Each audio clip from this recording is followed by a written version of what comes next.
तुका म्हणे माय बापे अवघी देवाची स्वरूपे. तुकोबाराय म्हणतात आई वडील हे भगवंताचं दुसरं रूप आहे. माय बाप केवळ काशी तेने नवजावे तीर्थाशी. कुठं जायची काय गरज बाबा, तुझं आहे तुझं पाशी परी तू जागा. देव आपल्या जवळ आहे खऱ्या, देव आपल्या जवळ आहे. ज्याची आई आणि वडील घरामध्ये जिवंत आहे त्यानं कदाचित एखादी तीर्थयात्रा नाही केली तरी चालेल.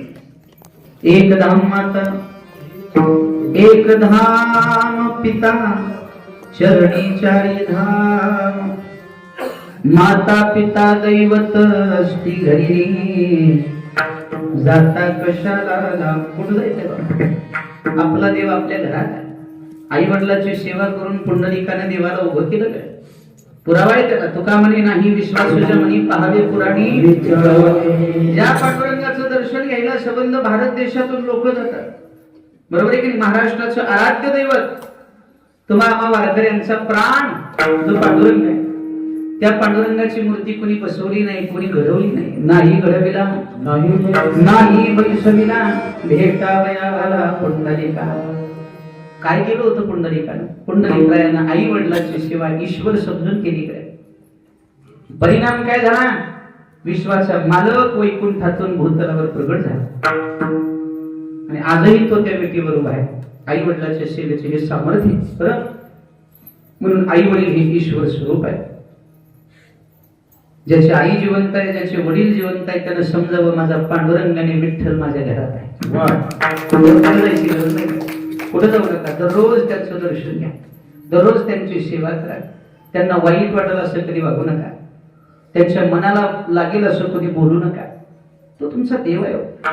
आज या परिवारातील बिराजदार परिवारातील या 4 मुलींची आणि त्या मुलांची आई निघून गेली. परमार्थिक दृष्टीनं जर आपण बघितलं दादा, तुकोबारांच्या दृष्टीनं जर आपण पाहिलं तर या घरातली नुसती आई नाही गेली बरं, तर त्या 5 लेकरांचा साक्षात देव त्यांच्यापासून निघून गेला काय. खरं सांगू का, माय आई निघून गेली की प्रेम संपलं, माया संपली बरं, संपली. पुन्हा या जगाच्या बाजारात तुम्हाला शुद्ध प्रेम करणारं कोणी मिळणार नाही. बाकीची मंडळी प्रेम करतील पण त्यांच्या अंतःकरणात काहीतरी स्वार्थ असेल. पण निस्वार्थ प्रेम करणारी जर या जगात कोण असेल तर तिचं नाव आई आहे. कैला भाविन प्रीती आईशी कळवळ्याशी जाते. आपल्याबद्दल कळवळा निर्माण होतो तो आईच्याच अंतःकरणात आणि निस्वार्थ प्रेम करत. आ म्हणजे आत्मा आणि ई म्हणजे ईश्वर. आ म्हणजे आत्मा आणि ईश्वर याचं स्वरूप म्हणजे आई आहे. आई आणि अशी ईश्वर स्वरूप आई आज या घरातून निघून गेली. निश्चित या परिवाराला त्याचं दुःख आहे. जगताचा नियम लक्षात ठेवा, आपला जन्म ज्या ठिकाणी झाला त्याला मृत्यू लोक म्हणतात. याला काय म्हणतात? मृत्यू लोक. म्हणजे इथं ज्याचा जन्म होतो त्याला एक दिवस मरावंच.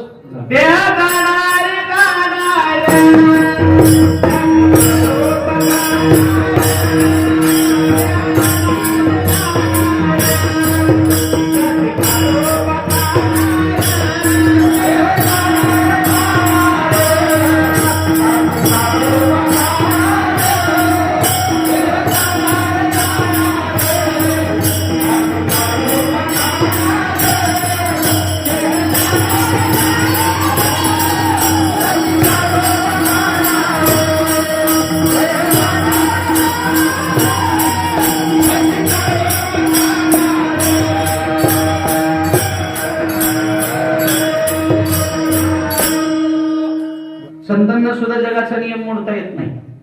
जसे आले तसे जावं लागतं. फक्त येणं त्यांचं स्वइच्छे नाही आणि जाणंही स्वइच्छे नाही. आपलं येणंही इच्छेनं नाही आणि जाणंही. फरक एवढाच आहे. देवाच्या बाबतीत सुद्धा बाबा हाच नियम आहे. देवानी जरी भगवंतानी जरी मानव रूपाने अवतार धारण केला तर भगवंताला सुद्धा एक दिवस जगाचा निरोप घ्यावा लागतो.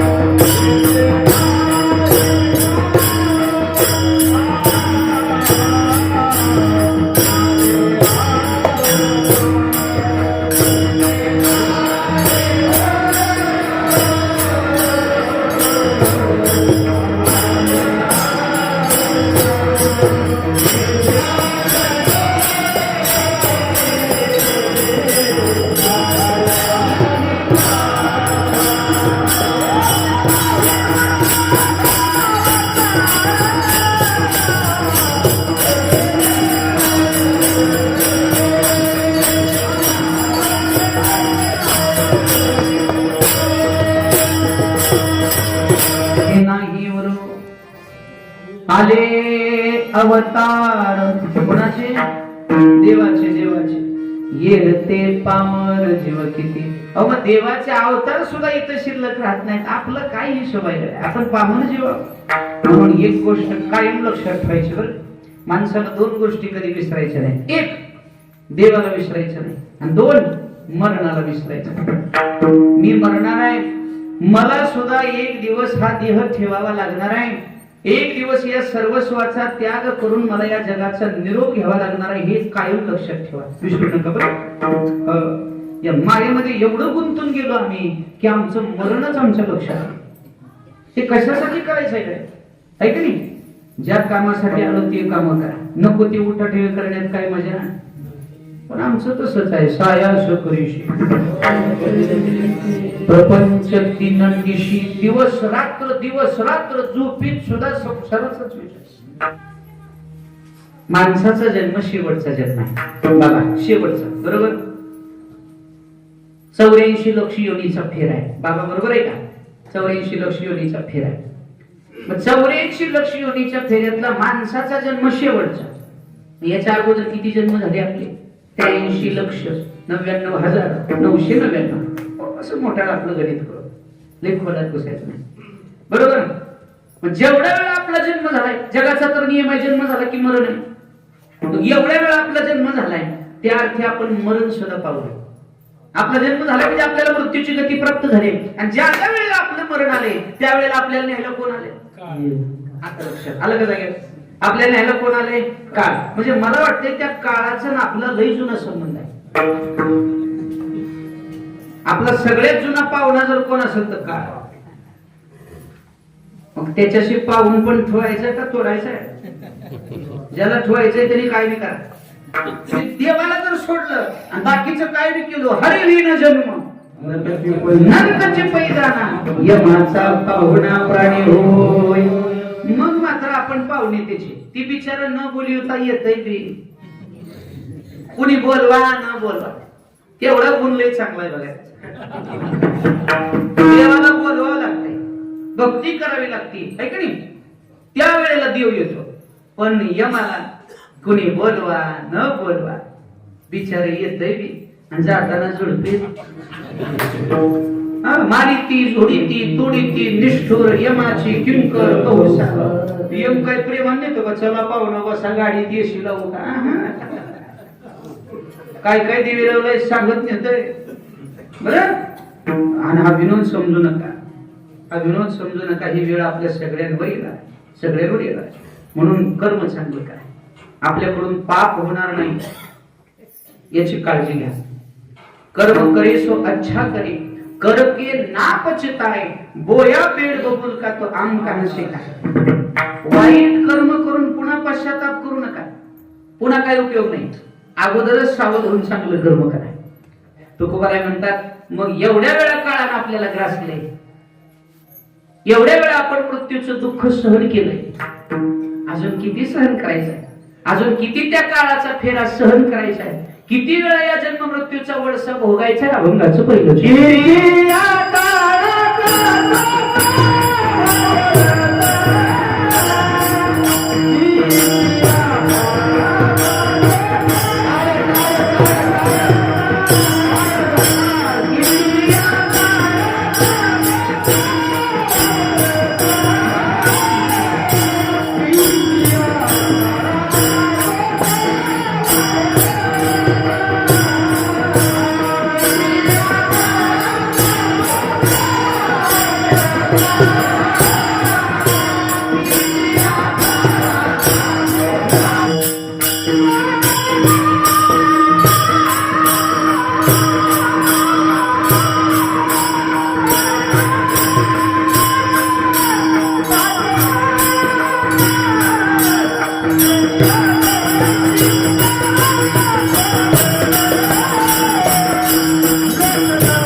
पहिल्या चरणात जगद्गुरु तुकाराम महाराज तुम्हा आम्हाला सांगताय बरं, किती या काळाचा, अजून किती बाबा, एवढ्या वेळा ग्रासले त्या काळानं, एवढ्या वेळेला आपण मृत्यूच्या गतीला प्राप्त झालोय. मरणाचं दुःख काही साधारण आहे का? या देहातून पंचप्राण निघून जाताना काही थोड्या वेदना होत असतील, थोडा त्रास होतोय का? हा, एवढं सगळं दुःख आपण सहन केलंय, अजून किती सहन करायचंय काय?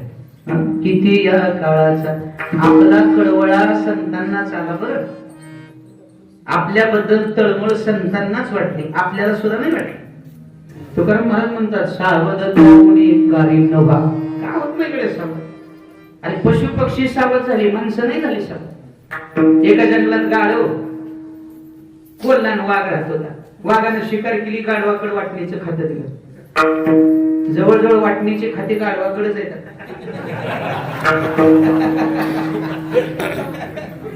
बाबा बरोबर आहे का? कुणाला वाटावं माहित नाही, कुणाला द्यावं माहित नाही. पात्र बघून दिलं पाहिजे, अधिकार बघून दिलं नाही महाराज. कुणाला कुणी काय बी वाटत. मला बोललो का नाही, बाबा म्हणजे पगारीचे खुश आहे म्हणलं चांगलं. ज्याला गाता येत नाही, ज्याला हार्मोनियमचा स्वर कळत नाही, ज्याला अभंग पाठ नाही, ज्याला गवळण पाठ नाही, त्याला पगार येत. काकडा म्हणू म्हणू हरिपाठ करू करू गाता भजन करू करू मेली माणसं. खोटं बोलत नाही. माझ्याकडे आलते एक जण, महाराज तुमच्या तुम्हाला करतो. मी म्हणलं पिटी, माझं मस्त चाललंय गुरुजी, दिवसातून 2-3 असते. तुमच्या सगळ्याचे आशीर्वाद. काय करायचंय, उगा हलक्या हाताने एका कीर्तनाची साथ धरा. लय नाही आपण कधी मोठा माणूस, 25, 15, 30, 35चा माणूस आपण नाही. आपण आपलं थेंबे थेंबे उथळ पाण्याला खळखळाट पाठ. काय करायचं, 7 वाजले तुम्हाला माहित राहून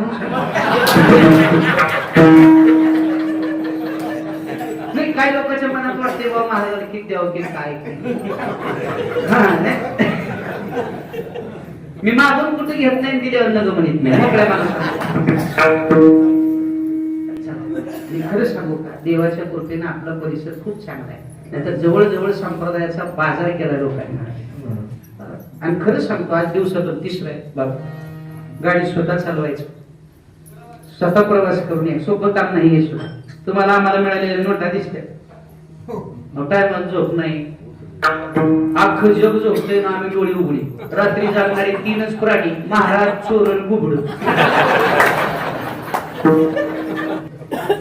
निसर्गाच्या उलट आहे आमचं स्वतः.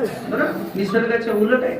झोपेच्या टायमाला झोप मिळत नाही. काय करायचं, बाकी सगळं आहे, पण एवढं आहे, समाधान मात्र मिळतं. देवाचं नाम प्रेमानं घ्या, आवडे अनंत घ्यायचं असेल तर प्रेमानं घ्या, नाही तर घेऊच नसेल. बरोबर आहे. आवडीने भावे हरिनाम घेशी, तुझी चिंता आवडीने. चला जाऊ द्या, लय जीव शिरलाय घातलाय आणि रस्ता इतका सुंदर मिळाला आम्हाला. कोण आणता मला नाही लागला. तिथं आता सुमो गाडी घेऊन आली होती माणसं. थोडं पुलावरून आलो, इकडून वांजर केल्यावरून चांगला रस्ता मिळाला, मोकळं झालं.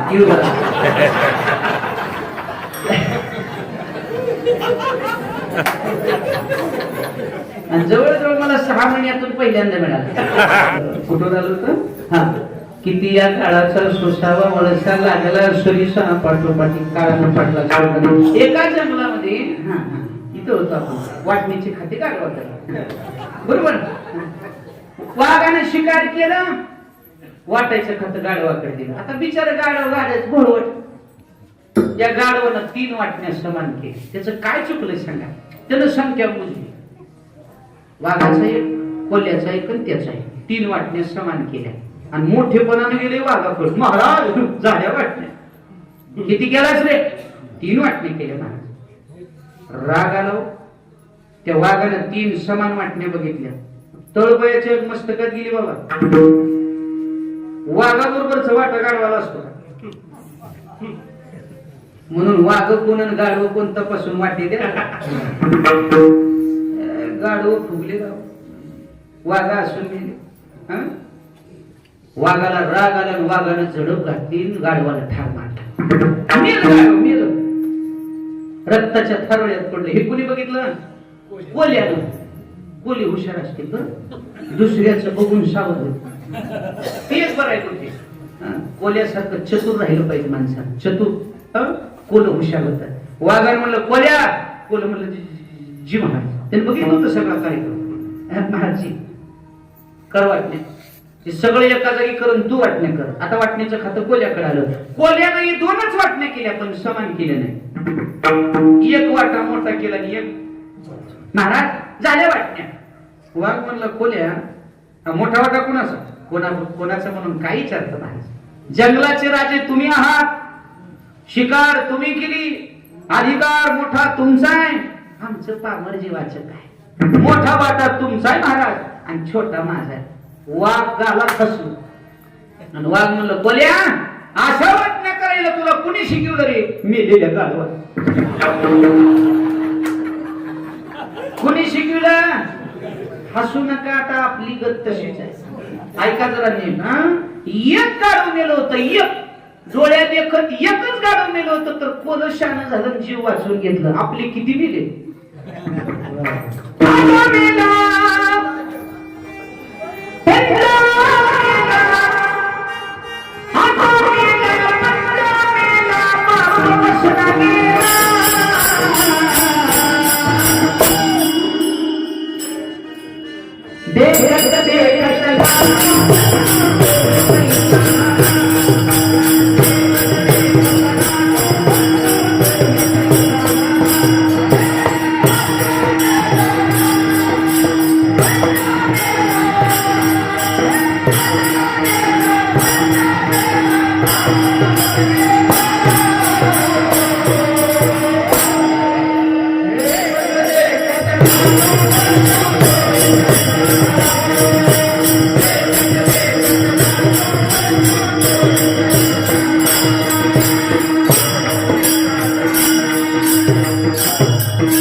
अजामेला पंजामेला आपला बरं का लोकांचा सोडा.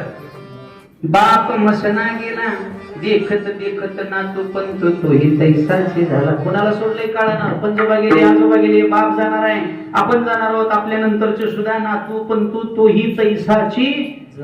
उठा उठा जागा पाठी भय आले मोठे, तरी वाचणी तुझा ठाव नाही मोठे. आता जाग्यात या बरं. तुकाराम महाराज म्हणतात हे काळ रूपी भय तुमच्या पाठीशी लागलंय.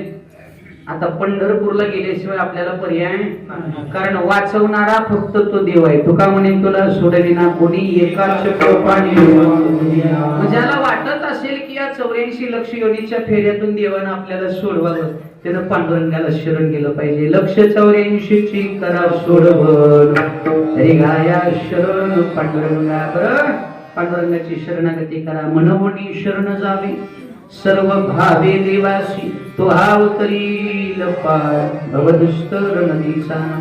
आता तुकाराम महाराजांनी दोन्ही चरणातून आपल्याला सावध केलं. पहिल्या चरणामध्ये आपल्यावर आजपर्यंत त्या काळानं किती अधिकार गाजवला, त्या काळानं किती आपल्याला त्रास दिला, ते काळ रूपी संकट आपल्या पाठीशी कसं लागलंय याची जाणीव करून दिली.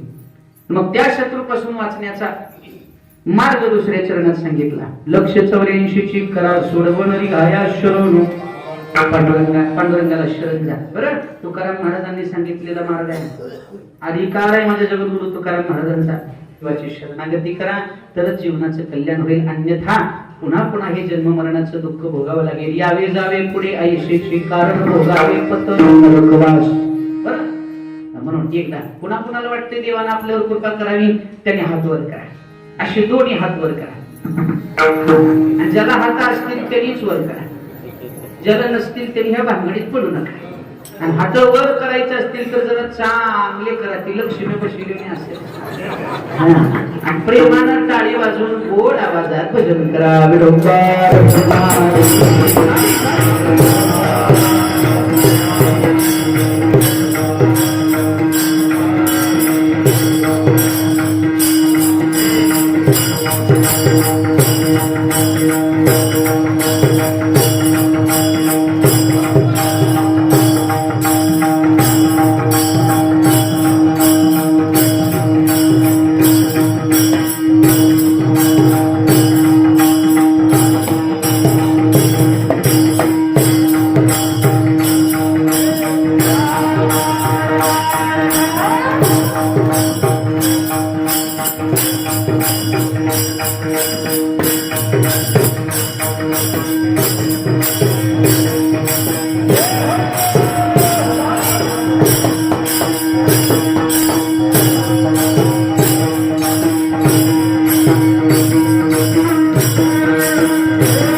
इथं नाचायची इथं डांबरीवर नाही उघडत.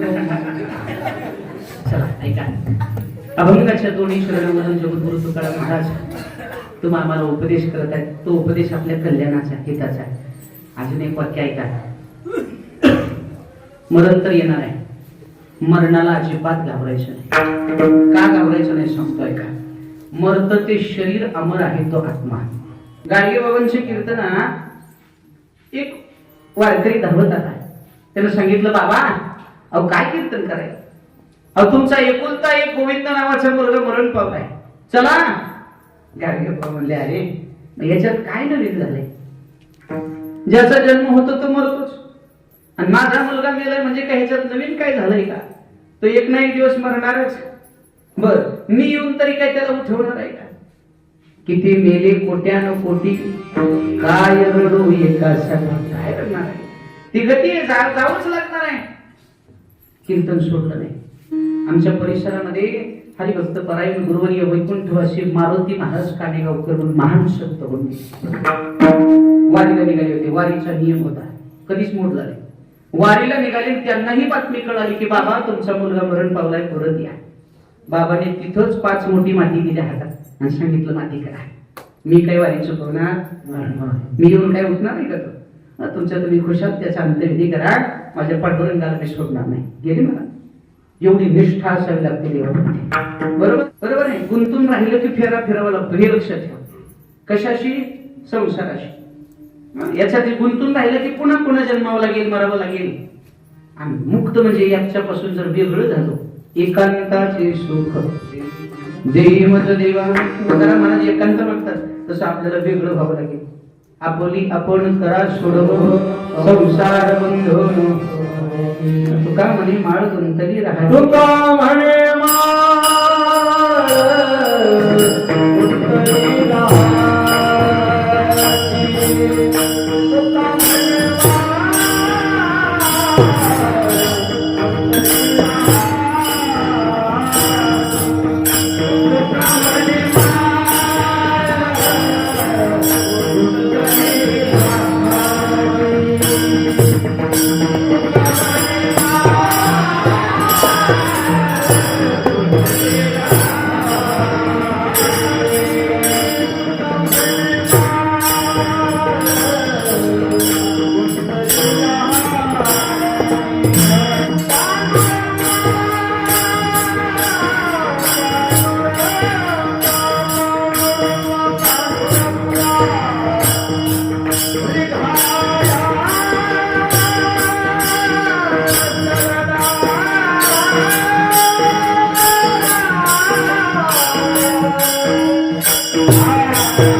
अभंगाच्या शेवटच्या चरणात जगद्गुरु तुकाराम महाराज सांगतात, तुकामध्ये माळ गुंतली राहाटी, गाडग्याची सुटी फुटली, लक्ष 84ची करा सोडवण, रेगाया शरण पांडुरंगा.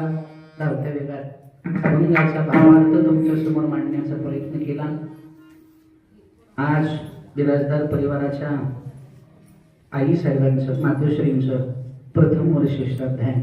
आपण सगळेजण प्रेमानं उपस्थित झालात, त्यांच्या दुःखामध्ये सहभागी झालात आणि हेच खरं संतांचं लक्षण आहे. बरं, सत्य बोले मुखी दुःखवी आणि दुःखामध्ये सहभागी व्हायचा, एकमेकांच्या दुःखामध्ये त्यांना आधार द्यायचा. तुम्ही मोठ्या प्रेमानं उदार अंतकरणाने इथं उपस्थित झालात. आई गेल्याचं दुःख काय असतं हे त्यांना विचारा ज्यांची आई गेली. आपल्याला नाही कळणार. बरं, आज नाही करणार. महिला मंडळ खरं सांगा बरं, मी तुमच्या मुलासारखं आहे, तुम्ही माझ्या आईसारख्या. ऐका, मुलीचं माहेर कुठपर्यंत असतं माहिती? जोपर्यंत माहेरामध्ये तिची आई जिवंत आहे, वडीलपर्यंत. बरोबर आहे का? ज्या दिवशी आई गेली, ज्या दिवशी वडील निघून गेले, त्या दिवशी माहेर जवळजवळ संपलं. बरं का? नाही, बहीण कोणाची, भाऊ कोणाचा, कोण कोणाचे, सगळे बाकीची मंडळी तुमचा मान सन्मान करतील, आदर आतिथ्य करतील, पण आईची माया, बापाची छाया मात्र कोणा कोणी देऊ शकत. आईच्या प्रेमाची सर कोणालाच येत नाही काय. आज या 4 मुलींच्या पाठीवरून मायेनं फिरवणारी माय गेली. दुःख आहे काय? माझी लेक जर येते सासर मधून माहेरला येते, हे जर आईला कळालं तर रात्रभर झोपत नाही. हो माय नाही झोपत. माझी लेक उद्या आल्यानंतर काही कमी पडतं का? उसणं पासणं करून आणेल. एखादी वस्तू जर घरी नसेल का नाही, पदर पसरते शेजाऱ्याकडे, माझ्या लेकवर येणार आहे हो, सध्या माझ्याकडे काय नाही, उदार पादार करून दुकानातून सामान आणून घर भरेल. पण मुलीला कमी पडू देत नाही. मुलगी गाडीतून उतरताना जर दिसली ना म्हातारी माय, तर ती माय बसत नाही. तिला इतका आनंद होतो बाबा, ती धावत धावत जाते, लेकीला कडकडत मिठी मारते. एका माय लेकीचं प्रेम आहे. बरं, हे 4 दिवस आनंदानं ठेवते मुलीला, काय कमी पडू देत नाही. आणि मुलगी परत निघाली का नाही, आपला एक रिवाज आहे आपल्या धर्मात, तिला एखादी साडी नेसवली जाते, तिच्या हातात बांगड्या भरल्या जातात. जवळ पैसे नसतात, आईच्या गरिबी असते, पण गरिबी दिसून येत नाही. आई कपडेवालीच्या दुकानात आई जाते, हात जोडते. महाराज, आपल्या लेकीच्या सुखासाठी माय काय करते माहिती आहे तुम्हाला? हात जोडते. ताई, माझी लेक बऱ्याच वर्षांनी माहेराला आली, तिला साडी नेसवायची आहे, जवळ पैसे नाहीत बरं का माझ्या, तुमच्या शेतातला रोजगार करून तुमचे पैसे फेडते, पण माझ्या लेकीला साडी नाही म्हणून. अरे, लोकांच्या शेतात मजुरी करून आपल्याला साडी नेसवते आपली माय. तिला कष्ट केल्याचं वाईट वाटत नाही. माझ्या लेकराला साडी मिळाली ना बस. बांगडीवालीच्या घरी आई जाते आणि विनंती करते, ताई, तुमच्या घरचे जुने भांडे करून पैसे फेडतो, पण माझ्या लेकीला बांगडी नाही म्हणू नका. पाया पडून साडी नेसवणारी माय आणि पाया पडून बांगड्या भरायला लावणारी माय तुम्हाला जीवनात पण कधीच मिळणार नाही. जगात काही गोष्टी पुन्हा मिळत नाहीत बाबा. ऐका, एकदा निघून गेलेली वेळ पुन्हा मिळत नाही, एकदा निघून गेलेलं शरीर पुन्हा मिळत नाही, आणि 3, एकदा निघून गेलेली आई आणि वडील जीवनात कधीच मिळत नाही. आज या परिवाराला जरी वाटलं ना, त्या 4 मुलींना, मुलांना, नातवंडाला, देवा आम्हाला धन नको, आम्हाला संपत्ती नको, आम्हाला ऐश्वर्य नाही दिलं तरी चालेल देवा, पण आमच्या पाठीवरून प्रेमानं हात फिरवणारी आमची माय आम्हाला परत दे. मिळेल का? सगळं मिळेल पुन्हा, पण पुन्हा न मिळे आई. आई मात्र पुन्हा मिळत नाही. म्हणून ज्यांची आई जिवंत आहे त्यांनी सेवा करा. हे धन संपत्ती ऐश्वर्य पुन्हा पुन्हा मिळणार आहे. जमीन गेली तर पुन्हा मिळेल, मित्र सोडून गेलं तर पुन्हा मिळेल. पुनर्वेतन, पुनर्मित्रम, पुनर्भार्या, पुनर्मही, येतं सर्व पुनर्लभ्यम, सगळं मिळेल पुन्हा पुन्हा. शरीर, वेळ आणि आई वडील पुन्हा मिळत नाही, याची काळजी घ्या. त्याला जपा, ते तुमचे ईश्वर आहे. बरं, आज या परिवाराची आई गेली, अंतकरणातून त्यांचा आवाज येत असेल, देवा आम्हाला काय नको रे, आमची माय मिळते. कुणाला वाटत नाही गड्या, आजही घरातल्या कानाकोपऱ्यात आई दिसायला लागते. ज्याची आई गेली त्याला अनुभव असेल, घरातल्या प्रत्येक कोपऱ्यामध्ये माय दिसायला लागते. नकळतपणे आईचा आवाज आपल्या कानावर पडायला लागतो. आपल्या दुःखामध्ये आपल्या पाठीशी खंबीरपणे उभी राहणारी माय आठवते. आपल्याला खुशीत घेऊन दूध पाजणारी माय आठवायला लागते. आणि मग आईचा फोटो जर बघितला ना भिंतीवरचा, मग मात्र डोळे पाण्यानं डबडबतात, कंठ दाटून येतो आणि मग सहज त्या मुलांच्या मुखातून आवाज निघतो, सोडूनिया गेली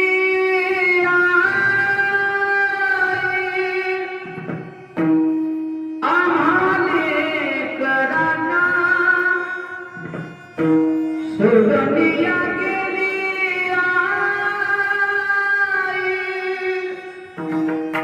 आम्हाले कराना,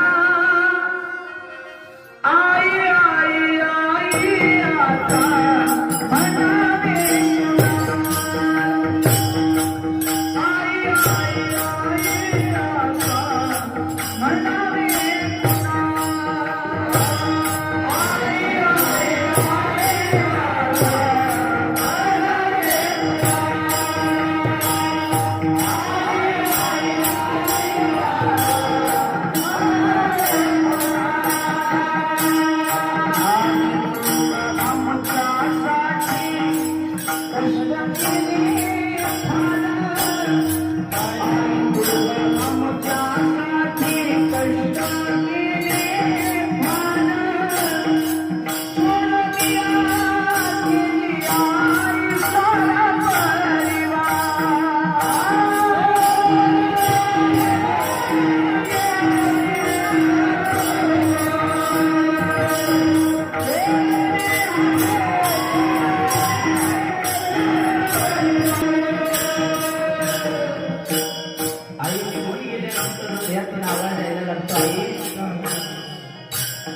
या सगळ्या परिवाराला, सगळ्या कुटुंबाला, तुझ्या लेकरांना सोडून अचानक काय केली ग?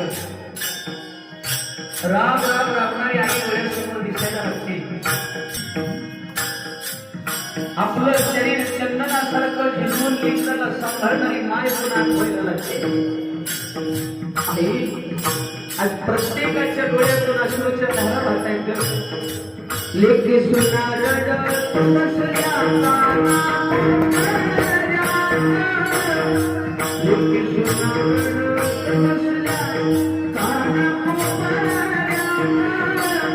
आई तुझी आठवण येते प्रत्येक क्षणा.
आई निघून गेल्यावर आई ग म्हणून पुन्हा कोणाला हात मारता येते सगळ्या नाही. आईची सर जगात कोणालाच येत नाही. बरं, आई आहे. आईच्या जाण्यानं सगळ्यांना दुःख झालंय हे निश्चित आपल्या सगळ्यांना माहित आहे. कोणाला होत नाही कडे आई वडील गेल्याचं दुःख ज्ञानोबारायांना सुद्धा झालंय. ज्ञानोबारायांनी अंबरडा फोडावा आहे की नाही. एका वारकरीनं विचारलं माऊलीला, माऊली तुम्ही जगाची आई झालात, लोक तुम्हाला माऊली माऊली म्हणून हाक मारतात, सांगा एवढी मोठी पदवी तुम्हाला पुन्हा मिळाली. माऊलींचा कंठ दाटून आला. हे महाविष्णूचा अवतार सखा माझा माऊलींचा कंठ दाटून आला. माऊली म्हणतात, ऐकायचंय तुम्हाला? अरे या ज्ञानाचा माऊली कुणामुळे झाला ऐकायचंय तुम्हाला? ऐका. जर माझी आई रुक्मिणी आणि माझे बाबा विठ्ठल पंत यांनी जर देहांत प्रायश्चित घेतलं नसतं तर या ज्ञानाचा माऊली कधीच झाला नसता. रे कधीच झाला नसता. काय त्याग असेल मायबापाचा. या 4 लेकरांना शुद्धीपत्रक मिळावं म्हणून मरण स्वीकारलं. काय देहांत प्रायश्चिताची शिक्षा स्वीकारली.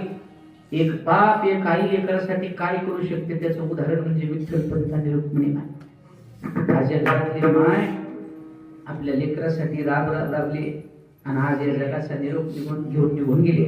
निश्चितच प्रत्येकाला त्याचं दुःख आहे. आपण भगवंताला प्रार्थना करू, देवा आज या कुटुंबातील मुली असतील मुलं असतील त्यांना हे दुःख सहन करण्याची शक्ती भगवंताने प्रदान करावी. आणि भगवंता आम्ही सगळी मिळून प्रार्थना करू तुला, त्यांच्या आई जिथं कुठं असेल, त्यांचा आत्मस्वरूप जिथं कुठं असेल त्यांच्यावर तुमची कृपा दृष्टी राहू द्या. देवा या परिवारानं केलेलं पुण्य त्यांच्यापर्यंत पोहोचू द्या, त्यांना सद्गती मिळू द्या. आणि भगवंता त्यांच्या आईंचा आशीर्वाद निरंतर या परिवाराच्या पाठीशी राहू द्या अशी प्रार्थना आपण जाता जाता पांडुरंगाकडे करू. आणि झालेली सेवा भगवान श्री विठ्ठलाच्या चरणी अर्पण करून सेवेला पूर्ण विराम.